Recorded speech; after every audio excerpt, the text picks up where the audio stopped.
Hi, my name is Phil Anderson and I'm running for United States Senate to represent Wisconsin. What does it mean to have money?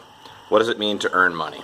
Well, we often think it means being in possession of these things, dollar bills or the corresponding denominations, 5s, 10s, 20s, 100s, whatever.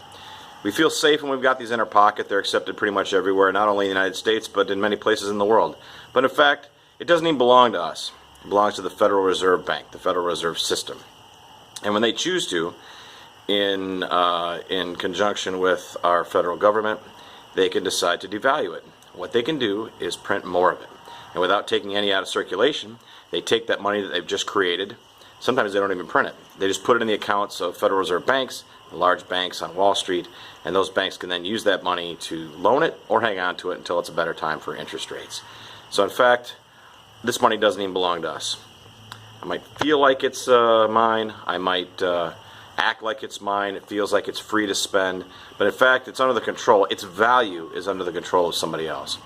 Now, when you own something, the idea of property means that you have control over it, that you can choose how to use it and choose how to dispose of it, even choose to destroy it if you choose to. So if I actually own, let's say, a car, and I decide just for the heck of it, because I don't care about it, I want to have it demolished and totally eradicate its value, I can do that. It might be kind of silly, but I can do that. But actually, I own a car more than I own this dollar bill because it is a federal offense to destroy this dollar bill. Why is that? Again, because we don't actually own this.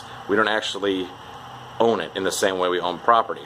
Money and currency is just the liquid way that we can trade goods and services for other goods and services.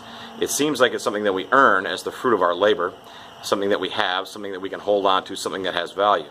But that value is not constant, and as I said, it can be devalued at any time by the Federal Reserve Bank for the purposes of transferring our wealth. That money, that loss of value gets transferred to banks, which then have control over that. They really have control over it, and they can lend it or not lend it, and thereby maximize their profits. So what am I going to do tonight is I'm going to burn one of these. In defiance of federal law, I'm burning one. You think I should be free to do this, but actually it's a federal offense, which is kind of a shame. And it's so nasty, because it's been all over the world probably, that it doesn't burn very well. But nonetheless, it's destroyed. So why should this be an offense? As a matter of fact, it actually helps everyone else a very tiny amount, because now there's just one less dollar in circulation. That actually helps inflation right there. If the Federal Reserve Bank or anyone else decided to burn dollar bills, the dollar bills that would still be in existence would have more value because there'd be less in circulation. So there'd be goods and services chasing fewer dollars, and so the goods and services, the prices of those would go down. That's how supply and demand works. At any rate, that's what a big problem in the United States is. We don't have control over our own money supply.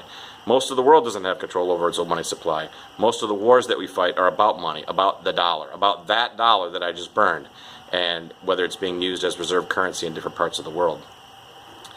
It's been said, and I believe it to be true, that Muammar Gaddafi was killed by the United States government, not because he had weapons of mass destruction, because he had long ago turned those in.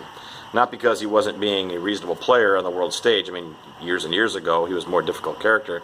But in the 2000s and up until recently, he had been somebody who had been cooperating.